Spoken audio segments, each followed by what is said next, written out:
Hoje nós vamos conversar sobre o que nós podemos plantar em dezembro, agora dezembro de 2023, considerando que nós temos um mês bem atípico, vivenciando aí os efeitos, né, do fenômeno El Niño, que está mudando muito as características do clima aí das regiões, não só do Brasil, mas da América do Sul aqui como um todo.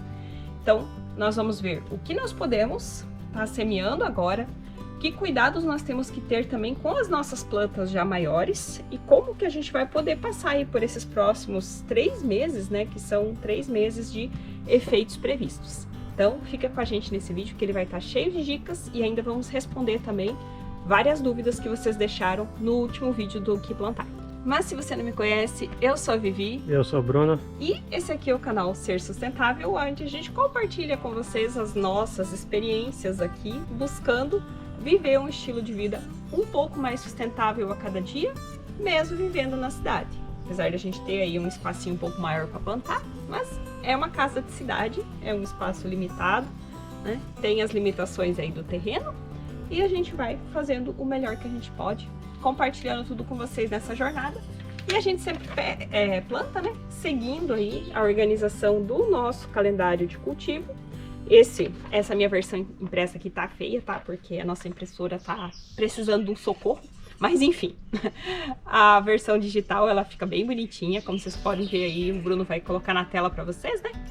E vocês vão poder baixar a versão do calendário de dezembro gratuitamente aqui embaixo na descrição do vídeo. Nesse calendário a gente organizou, foi buscando as informações e organizamos esse calendário. Então ele foi criado pela gente mesmo. Distribuímos aqui conforme as recomendações da Emater, Embrapa, Epagre e em alguns casos, né, variedades que a gente não encontrou nesses locais, nesses sites, a gente buscou informação das próprias empresas, né, que disponibilizam a semente e reunimos tudo num calendário só para facilitar a vida. Ele está organizado também conforme as fases da lua, então quem quiser plantar seguindo as fases da lua consegue também seguindo esse calendário. Mas para quem não liga para isso, tudo que tiver nesse calendário de dezembro pode ser plantado ao longo do mês de dezembro. Nesse calendário a gente considerou que seria o clima normal das regiões. Então, por exemplo, o bioma amazônico agora estaria sendo uma época de mais chuvas, cheias, né? Esse ano tá praticamente ao contrário. Então para esse vídeo, nós buscamos informações também para complementar no boletim da ANA, que é a Agência Nacional de Abastecimento e Saneamento, que tem informações ali sobre o El Niño, né? O que está acontecendo agora, o que está previsto para acontecer nos próximos 3 meses. E lá a gente encontrou esse mapa que a gente está colocando para vocês, que está mostrando que a previsão aí para dezembro, janeiro, fevereiro, né? É de que o clima esteja bem diferente. Então, que toda a região do sudeste para cima, né? Norte do Paraná, sudeste para cima, até norte, nordeste, partes ali também dos países vizinhos aqui da América do Sul, vão estar sofrendo com épocas de mais seca. Então, mais calor do que o normal e mais seca do que o normal, pouca chuva. Enquanto que a parte sul do Brasil, dos demais países vizinhos aqui na parte de baixo do mapa, vão estar sofrendo com excesso de chuvas. E teve a Sueli de Santa Catarina que comentou o seguinte, que perdeu quase toda a horta com excesso de chuvas, a cenoura, alface, tomate, tudo apodreceu. É verdade. A pessoa de Santa Catarina está sofrendo demais, né? O Rio Grande do Sul também tem uma parte que está sofrendo muito com as inundações. Assim, se acontecer uma inundação, não vai ter o que fazer, não tem milagre, né, que dê pra gente fazer. Mas para locais onde o problema é o excesso de chuvas, só que sem alagamento, ou seja, é apenas o excesso de chuva, não para de chover, a terra fica muito molhada, os vegetais ficam em contato constante com essa água e por isso acabam realmente apodrecendo, para isso a gente tem uma alternativa. A gente vai falar melhor a respeito no final desse vídeo, para vocês já terem uma ideia. E vamos na sequência gravar um vídeo específico mostrando como fazer um canteiro absorvente, que eu acho que vai ajudar muito para essa questão. No vídeo de hoje a gente vai trazer informações para quem está vivenciando esses dois extremos, tanto situação de muita chuva, como também situações de seca e muito calor. Aqui acaba que nós estamos pegando os dois tipos de clima alternadamente, né? Então a gente teve semanas de muito sol, muito calor, e nada de chuva, que a gente tava assim pensando, nossa, precisa chover. Quando choveu, choveu uma semana inteira sem parar. Então foi excesso de chuva, a gente perdeu bastante plantas também, nossas abobrinhas, perdemos todas.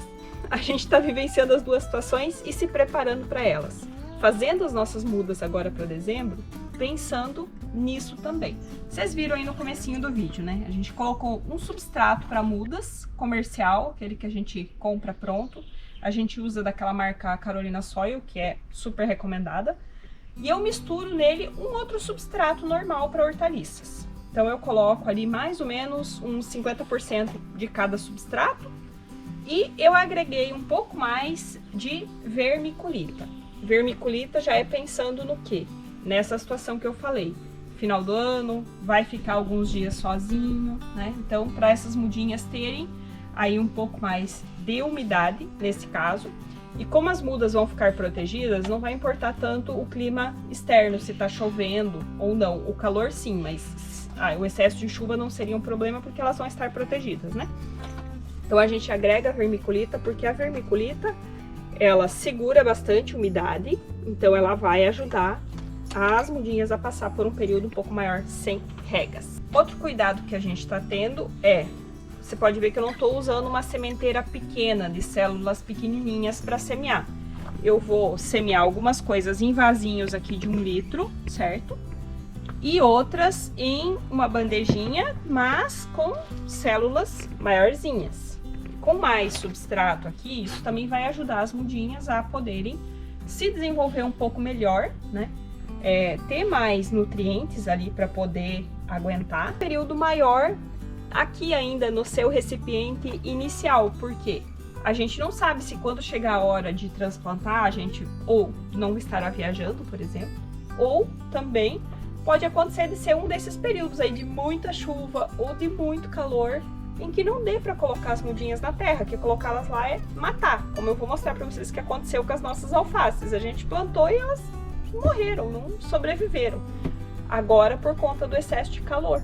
Então nessa época a gente precisa fazer nossas mudas pensando que elas vão precisar de mais tempo na bandeja, tá? Se vocês tiverem, vocês podem agregar nessa mistura também um pouco de humus de minhoca, que também já vai dar um pouco mais de nutrientes. Mas se vocês não tiverem agora, depois vocês podem providenciar, a gente pode diluir esse humus em água e a gente rega, né? Quando for regar as mudas depois, né, de umas 2 semanas aí plantadas, primeiras 2 semanas não precisa. Depois das 2 primeiras semanas a gente pode regar elas usando aí uma água com humus diluído nessa água. E na hora de escolher qual planta plantar em cada tipo de recipiente, a gente tem que considerar como é que é o desenvolvimento dessa planta normalmente. Então uma alface, ela se desenvolve até que rápido, mas ela é uma plantinha menor, então ela tem menos exigência de nutrição e também precisa de um menor espaço. Então a alface a gente vai plantar nessas célulazinhas aqui. Mesma coisa, os temperinhos, como coentro, manjericão, esses nós vamos semear aqui. Outras plantas mais exigentes, mais robustas, como é o caso dos tomates, das berinjelas, essas a gente vai plantar aqui nos vasinhos maiores. E aí já vai uma outra consideração. Para quem está em locais de clima muito chuvoso, que é essa parte sul do Brasil, tomate é uma coisa que só vai compensar, tomate e abobrinha, só vai compensar você plantar se você tiver como ter um cultivo protegido, ou seja, se você tem como colocar esses plásticos filme de estufa, eles não são caros, você pode comprar, se não tiver na sua cidade, você pode comprar no Mercado Livre mesmo, bem barato, nosso a gente comprou assim, e você pode colocar em cima de um espaço pequeno, você pode cobrir um canteiro, por exemplo, para ser o seu canteiro de tomates, daria. Isso é uma das alternativas que vocês vão ter, porque com essa quantidade de chuva que está prevista, não vai ter como você escolher tomate sem ter uma proteção para eles. Agora nós temos outras plantas, como por exemplo berinjela, ou então o jiló, essa aqui por sinal sementinha que eu ganhei da Isa, que mandou aí pra gente através do e-mail, pediu o endereço e a gente passou e ela encaminhou pra gente. Sementinha de jiló branco que a gente vai plantar agora. Plantas mais rústicas, um pouco mais resistentes e não tão propensas a fungos, como é o caso dos tomates, das abobrinhas. Então, por isso, pode ser uma alternativa aí para quem tá nesse clima mais instável e chuvoso, e também vai muito bem em locais secos, certo? Para quem tá nesses locais muito chuvosos, o ideal é, primeiro, que você consiga ter um cultivo com uma mínima proteção, que você consiga controlar de alguma forma esse excesso de água.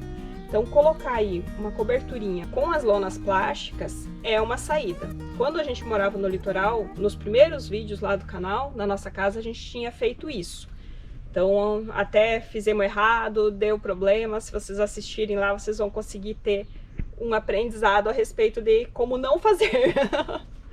Mas, enfim, foi como a gente conseguiu lá, num local que chovia muito, ter a produção de tomates, inclusive, né? Mas só com cobertura. Agora, se você não tem como fazer isso, você vai cultivar em ambiente aberto mesmo, se possível, cultive em vasos nesse período, porque no vaso você consegue ter uma drenagem melhor, ou nesse canteiro que a gente vai mostrar no próximo vídeo para vocês como fazer, o canteiro absorvente. E dê preferência para folhosas, por exemplo, que são culturas de um ciclo bem mais rápido, então ela não fica exposta à umidade por tanto tempo, não vai ter tanta tendência de fungos. E vocês vão conseguir aproveitar melhor folhosas, temperinhos, certo? Mais essa parte de folhas, plantas de um ciclo mais curto, que você consegue aí sim ter alguma colheita. Cenouras, até que estava no comentário, né, da Sueli, cenouras você pode produzir também em vasos, a gente vai mostrar para vocês já já. Aproveitando para mostrar, né, as cenouras. A gente tem aqui cenouras em 2 estágios, essas são um pouco menores, inclusive, ó, precisando de raleio. E quando a gente faz esses raleios, a gente pode aproveitar as cenourinhas que a gente tira e colocar numa salada, porque a cenoura a gente aproveita ela integralmente, inclusive as folhas. Dá uma saladinha, um temperinho diferente, assim, um sabor diferente, mas que é muito bom, bem gostoso. Um pouco diferente, inclusive, é o sabor das folhas do que é o da própria cenoura. É bem interessante. Quem nunca provou, experimenta, que eu acho que vocês vão gostar. A gente precisa ralhar, né? E deixar elas crescer pelo tempo que elas precisarem. Aqui a gente já tem umas maiorzinhas, ó. Pra vocês darem uma olhada. Essas aqui já tem 1 mês a mais de plantada do que aquela lá. Tem até uma aqui que já tá até grandinha, ó. Vamos tirar uma pra ver como é que tá. Não, só tá grandinha em cima. No vaso, o que acontece? Você não vai ter cenouras tão grandes. A tendência é que elas não vão crescer tanto. Por quê? A não ser que você coloque num vaso bem mais fundo. Esse daqui, ó, ele tem 1 palmo e um pouco mais de 1 palmo de altura. E ainda assim, não desenvolveu tanto a cenoura, apesar de que pegou uns calorão forte aí também. E essa é uma cenoura de inverno, então isso também influenciou. Mas ela poderia crescer até isso daqui, mais ou menos. Isso porque ela tem essas raizinhas mais finas, que são as raízes alimentadoras. E essas crescem além da cenoura. Então, se a cenoura tá aqui, essas raízes vão estar aqui. Quando a gente arranca, elas rebentam, né? Então, a gente precisa sempre considerar um tamanho maior de vaso quando a gente está falando de plantas onde o que a gente vai consumir é a raiz da planta, né? Que é o caso das cenouras, por exemplo. Beterraba não, um vaso dessa altura para beterraba, você já vai colher beterrabas bem boas. E plantando em vasos, você evita o problema do alagamento, né? Aquele excesso de chuva você consegue controlar porque no vaso seca muito mais rápido. Por outro lado, no vaso você precisa estar mais atento à rega. Se você não está numa região de muita chuva, aí o vaso já não se torna tão interessante, porque você vai ter que regar com muito maior frequência. Mas é uma das alternativas que a gente queria mostrar, dependendo da sua realidade, pode ser a solução para você poder estar cultivando aí nessa época.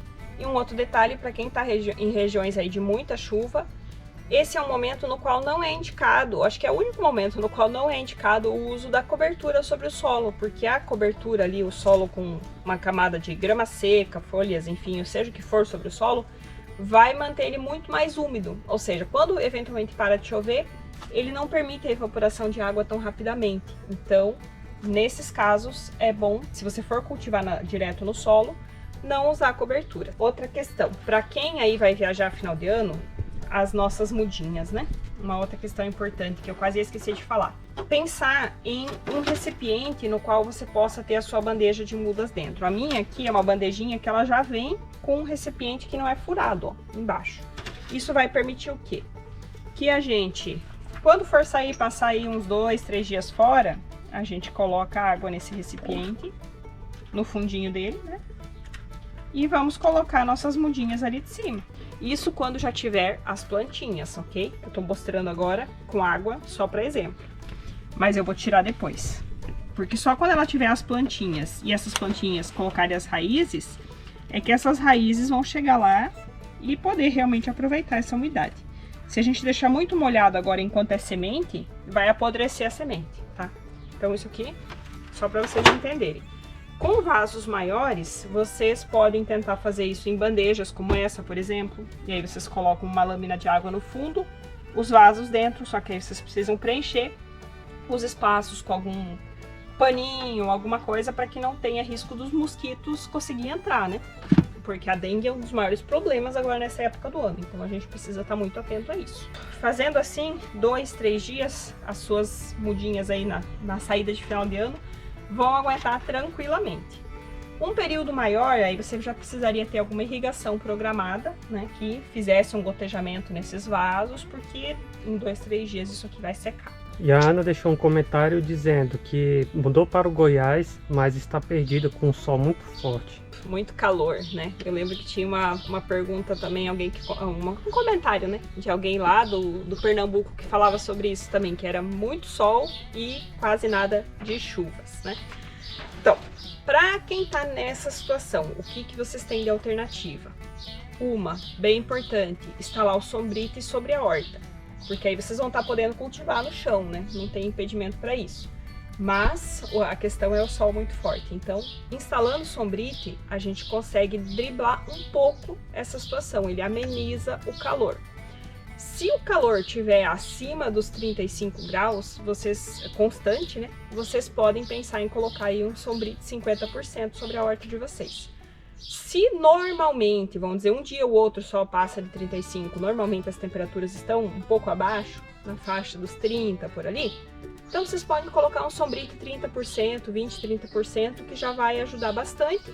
E ainda assim vocês vão conseguir desenvolver mesmo as culturas de fruto, né, que precisam de mais sol, como um tomate, um jiló, né, sem problema nenhum. Para quem está em um local de muito calor e pouca chuva, cobertura seca sobre o solo.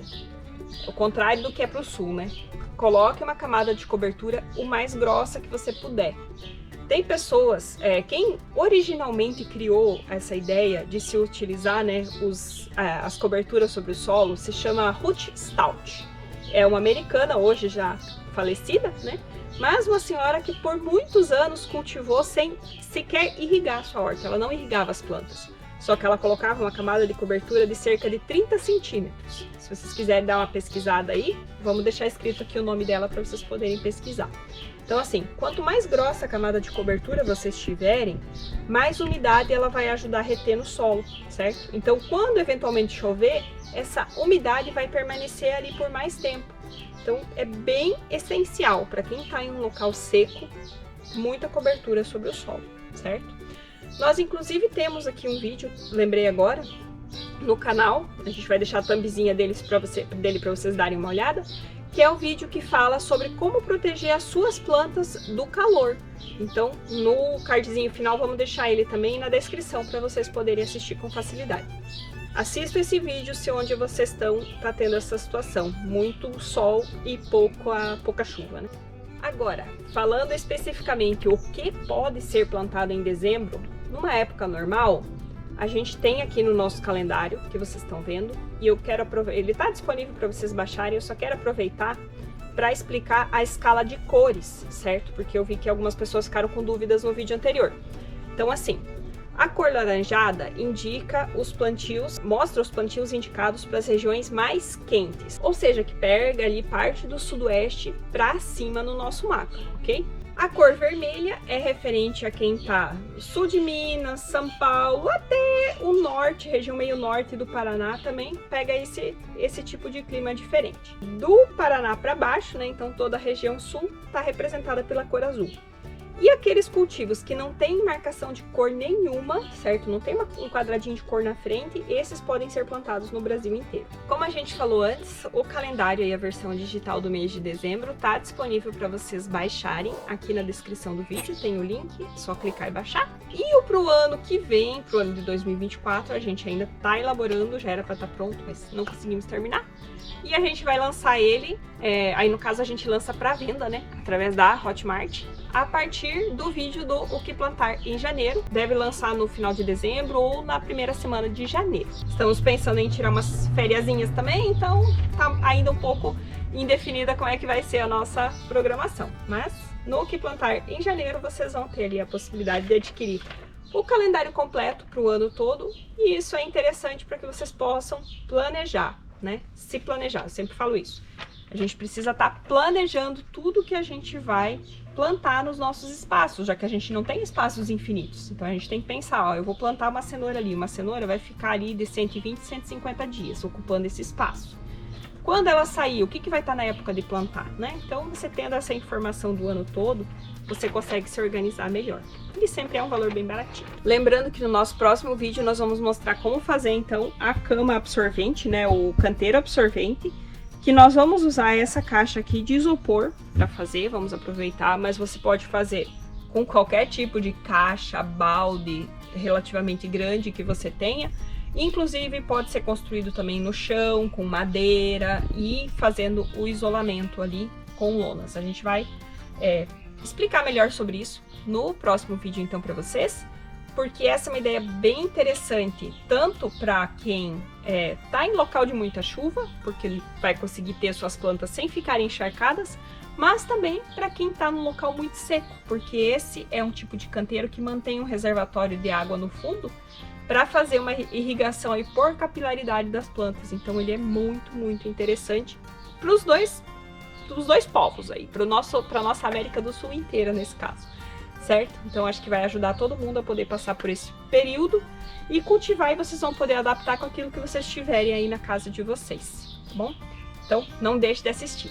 E quem tiver dúvidas, sugestões, por favor, deixa aí nos comentários pra gente, tá bom? E desejamos aí que Deus abençoe muito todos vocês, que a gente consiga passar por esses períodos difíceis aí da melhor forma possível, não é mesmo? E nos encontramos aqui no nosso próximo vídeo.